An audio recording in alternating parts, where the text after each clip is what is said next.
George Russell takes pole in Austria on a lap with yellow flags waving. Yellow flags mean lift, slow down, the lap is supposed to be in danger. Ferrari are sitting first and second when he crosses that line. So why do the stewards pull up Russell's telemetry, decide there is nothing to see, and let the pole stand while both Ferraris get shuffled back a row? Fred Vasseur gives a one-line answer afterward. And it is the kind of line that starts a war with the FIA. Go back 90 seconds, and the story on the timing screen is the opposite of the one Ferrari are left with. Charles Leclerc is sitting on provisional pole at the Red Bull Ring. Lewis Hamilton is right behind him in second, a red front-row lockout in Spielberg, on a track where both Ferraris have been fast all weekend, with the start of tomorrow's race sitting in their hands. Two scarlet cars, the first two slots on the grid, the cleanest Saturday Ferrari have put together in months. The garage knows it, the pit wall knows it. For one short stretch of the final part of qualifying, the most powerful team of the season is staring up at two red cars from below. And then the last 90 seconds of the session happen, and that picture comes apart. It comes apart because of a crash. Max Verstappen is on his final flying lap, pushing for the front row himself, when the back of his Red Bull steps out under him at the fast right-hander at turn 9. The car snaps sideways, runs across the gravel, and spears into the barrier. Verstappen climbs out unhurt, but his crash does two things at once. It ends his own session and leaves him down in 5th, behind both Ferraris and behind his own rival's pole. And it puts his stranded car in the worst possible place at the worst possible moment, with the clock in the closing seconds and a chunk of the grid still out on a lap. Lando Norris is mid-lap. Oscar Piastri is right behind him, and George Russell is coming through too. The marshals do what marshals do. They wave the yellow flags. And those flags come out on the exact part of the circuit where the fastest cars in the field are about to arrive at full speed. This is the moment the whole controversy hangs on. A yellow flag is not a small thing. It is a direct instruction. Slow down. Be ready to stop. Something could be in your path. On a qualifying lap, a yellow is supposed to cost you the lap because the safe response and the fast response point in opposite directions. You cannot lift for a hazard and set a pole time through the same corner. That is the trade the whole system is built around. So when George Russell comes through that stretch of track, behind the wreck, with the flags already in the air, the lap he is on should not survive. It is not. Russell crosses the line, and the time that flashes up is a 1 minute, 6.113. It is the fastest lap of the session. It is quicker than Leclerc by just over 0.2. It is quicker than Hamilton by just under 3. In the space of a few seconds, Ferrari go from first and second to second and third, and a Mercedes that drove through a yellow flag zone is sitting on pole position for the Austrian Grand Prix. It is Russell's 4th pole of the season and his 2nd in a row. The driver who is supposed to be the 3rd best Mercedes on paper keeps turning up at the front. So, the question writes itself. How does a lap set in a yellow flag zone survive? Pay attention to this next detail, because it is the one that explains everything that follows. There is not one kind of yellow flag. There are two. A single waved yellow tells the driver to reduce speed and be ready to change direction. A double waved yellow tells the driver to be ready to stop, and it ends the lap outright. One is a warning, the other is a full stop. And the entire result of qualifying in Austria turns on which one George Russell saw when he reached turn 9. The answer, according to race control, is a single yellow. And the timing of that is impossibly tight. When Russell arrives at the scene of the crash, the marshals are showing a single waved yellow.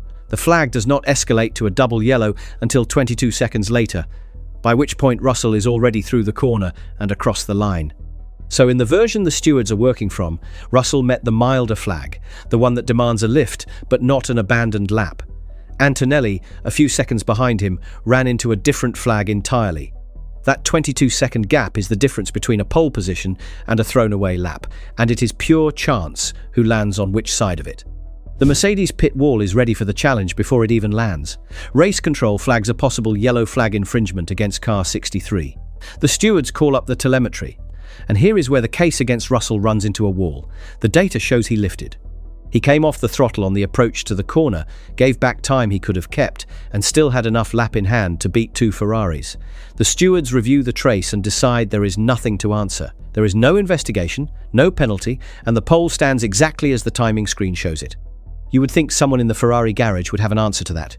For a few minutes, nobody does. Because on the narrow technical question the stewards were actually asked, single, yellow or double, did he lift or not, the call is defensible. Russell saw a single yellow, he lifted for it, and the lap stayed legal. By the letter of the regulation, the pole is clean.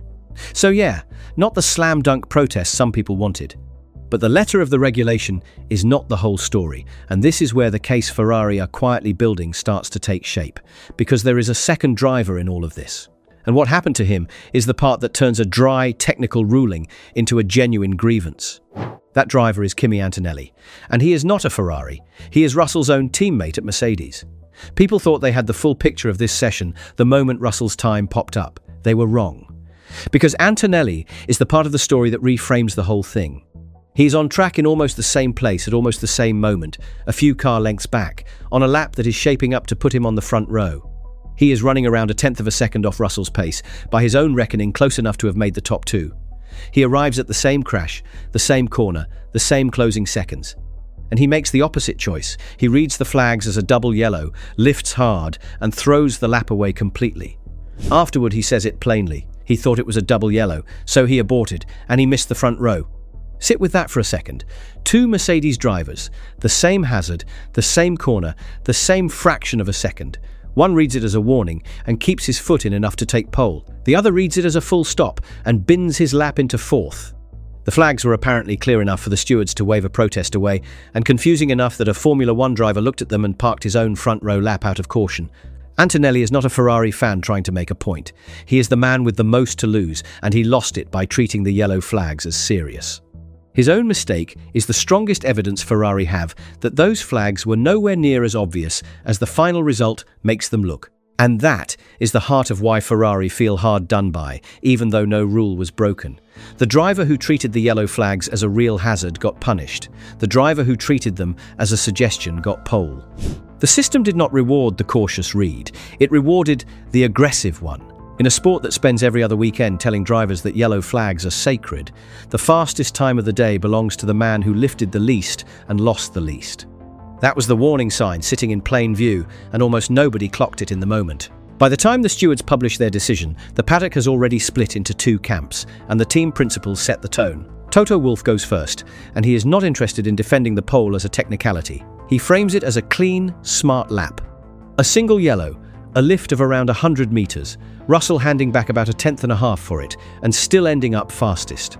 A massive lift, in Wolff's words, compared with the laps before it. The point he is making is simple. His driver saw the hazard, paid the price the rules ask for, and was quick enough to win the session anyway.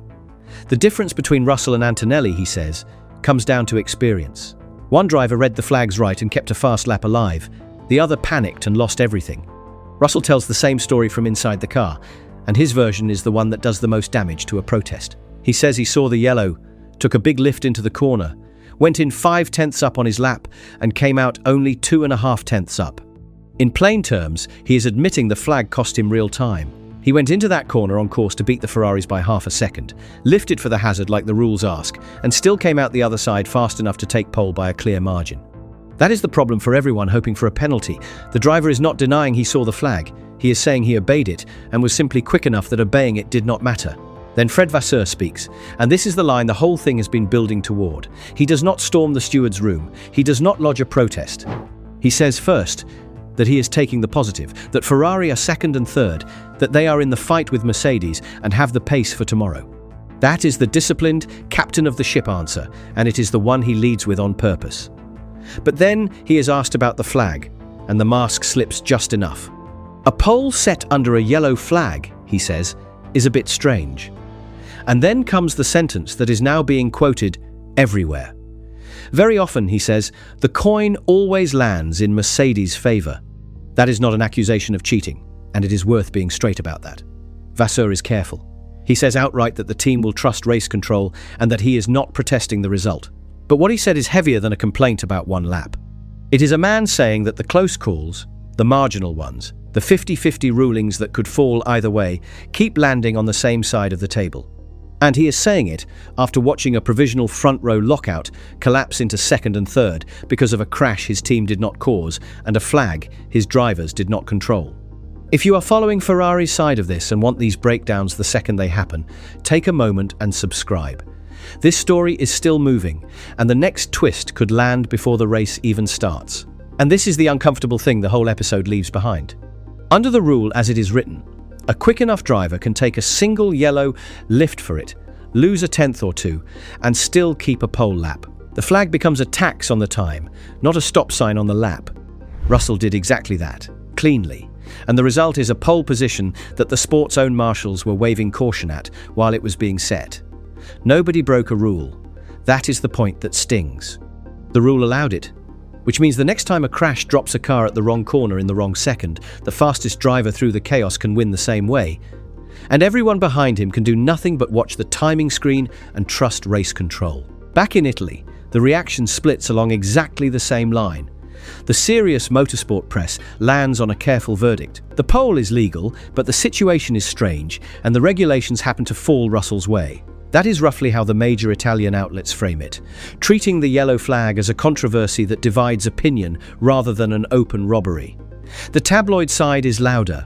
Ferrari are described as befata, outfoxed, duped out of a result that was sitting in their hands, with Russell having snatched the pole away in the chaos. And yet not every Italian voice is on Ferrari's side. At least one major paper turns the criticism back on Vasseur himself, accusing him of slipping into the easy comfort of playing the victim instead of accepting that his drivers were edged to the line by 2/10. That split is the whole story in miniature. Even in Italy, half the room thinks Ferrari were robbed and half the room thinks they need to be quicker. Here is the part of the coin quote that is getting missed in all of it. Ferrari are not behind Mercedes by much this weekend at all. They have been right on the pace at the Red Bull Ring across all 3 days. The gap that decided pole was just over 2/10. The gap that dropped Hamilton to third was just under 3. These are the kind of margins where one yellow flag, one lift, one stroke of timing is the entire story. When the cars are this close, the marginal calls stop being trivia. They become the difference between starting first and starting third, between leading the first lap and being stuck in traffic. And Vasseur knows precisely how often those margins have gone the other way this year.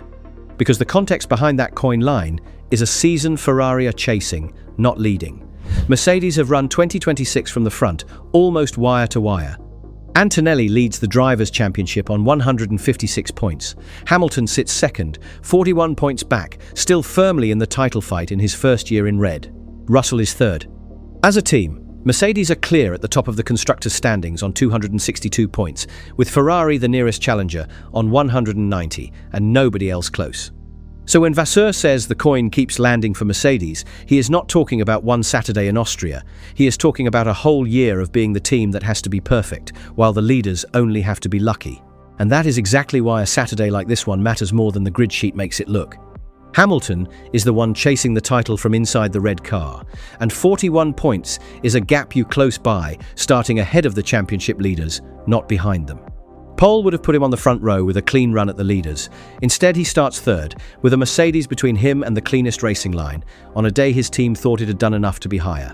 Every position lost on a Saturday is a position he has to take back the hard way on a Sunday, wheel to wheel, against the cars he is trying to beat in the standings. A yellow flag did not just cost Ferrari a pole. It quietly cost the man chasing the championship the best seat in the house. And it stings more because of where Ferrari are coming into this weekend. The last time these cars lined up, at the previous round in Barcelona, Lewis Hamilton took his first win for Ferrari, the first race all season that did not go to a Mercedes. Antonelli, the championship leader, threw away a strong result late with a sudden electrical shutdown, and Ferrari pounced. For one weekend, the momentum looked like it had finally turned. Austria was supposed to be the confirmation. A front-row lockout in Spielberg would have been the loudest possible statement that the red cars had arrived as the genuine threat to Mercedes. Instead, the statement got rewritten in the final 90 seconds, and the story out of Saturday is a Mercedes pole and a Ferrari grievance. There is one more layer to how badly this hurts. Look past the front row, and the 2 championship-winning McLarens are nowhere near it. Norris is 6th, Piastri is 7th. On a weekend, when the usual third force is off the pace, this was Ferrari's clearest run at Mercedes in a straight fight, and they had it in their hands with 90 seconds to go. That is the version of Saturday that will keep the Ferrari pit wall up at night. Not that they were outpaced, that they were ahead, and a crash and a flag took it back. So where does all of this leave the actual race? This is the part that matters now, because none of Saturday is settled yet. Russell starts from pole, but it is a pole that comes with an asterisk he will be answering for all weekend. Legal or not, a front spot won while marshals were waving. Caution is the kind of thing fans remember, and he will be asked about it again on the grid, again after the race, again whatever happens on Sunday. He starts on a short, fast lap built for slipstreams and late braking, with 2 red cars lined up directly behind him on the 2nd and 3rd slots. The Red Bull Ring is one of the easiest tracks on the calendar to overtake on. The run from the grid up the hill to the first corner is long and exposed, the sort of place where the car in second can slide out of the leader's toe and have a look. There is heavy braking into turn 3. There is more than one spot where a car behind can pull alongside and make a move stick. A pole won under yellow flags guarantees Russell exactly nothing once the lights go out. Leclerc starts second, on the clean side of the grid, close enough to make the run to the first corner a genuine threat. Hamilton starts third, in a car that just won a Grand Prix, with a point to prove and a team behind him that feels it was owed more than it got. Mercedes have the grid slot. Ferrari, by Vasseur's own account, believe they have the long-run pace. 2 red cars, 1 Mercedes ahead of them, and a track that rewards the team brave enough to attack early. And Ferrari have something Russell does not. They have 2 cars at the sharp end.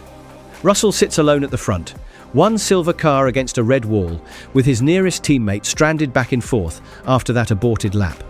If Leclerc and Hamilton time the run to the first corner right, they can come at him from both sides, and a leader defending against 2 cars into a braking zone is a leader who tends to lose one of them. That is the scenario the Ferrari pit wall is already drawing up tonight. Saturday took away the pole. It did not touch the numbers. 2 scarlet cars against 1 silver one, on a circuit built for overtaking, is the kind of math that can turn a stolen pole into a very short lead. The yellow flag pole itself is locked in. It will not be reviewed, and Ferrari are not asking it to be.